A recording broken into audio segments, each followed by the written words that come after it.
Quoi? Oh, ça, ce sont des têtards. Il y en a beaucoup dans le lac. Évidemment, quand on habite en ville comme toi, on ne doit pas en voir très souvent. Hé!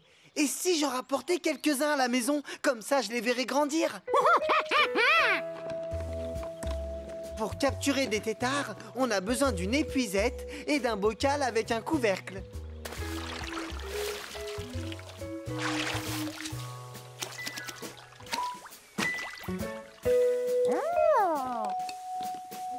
J'ai une idée. Pourquoi tu ne t'en occuperais pas à ma place?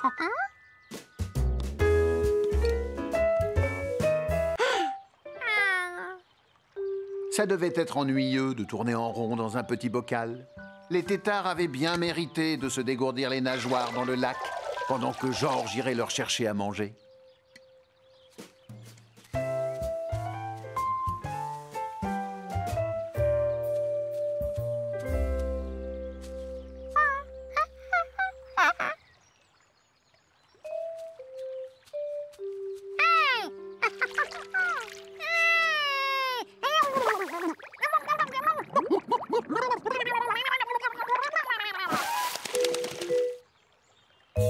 Mais où était-il donc passé?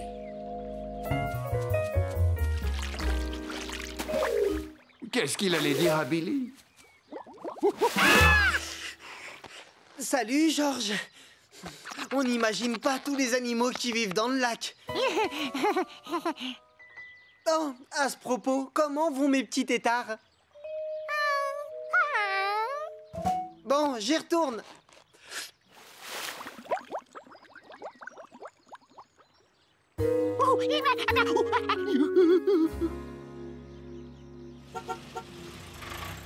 Tu viens, Georges? Il est temps de retourner en ville.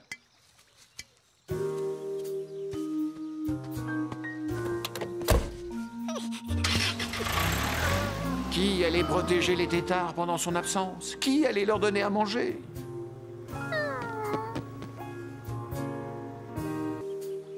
Georges n'était pas retourné au lac depuis des semaines. Mais les têtards étaient toujours introuvables. Pourtant, ils étaient forcément dans le lac. Oui, mais où?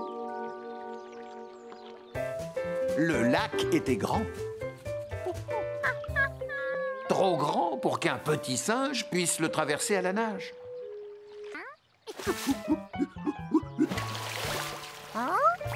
Oh, quelle drôle de petite bête. Elle ressemblait à un têtard. Un peu. Elle nageait comme un têtard. Enfin, presque.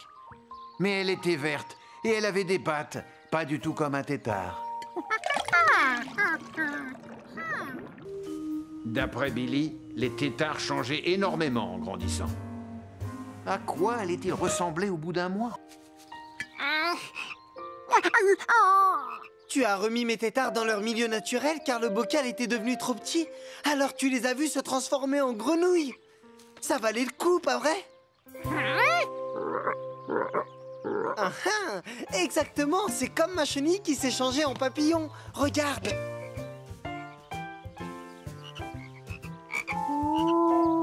Ainsi, les têtards n'avaient pas disparu. Ils avaient simplement grandi. Allez, fais-moi un grand sourire. Finalement, Georges préféra la compagnie des grenouilles à celle des têtards.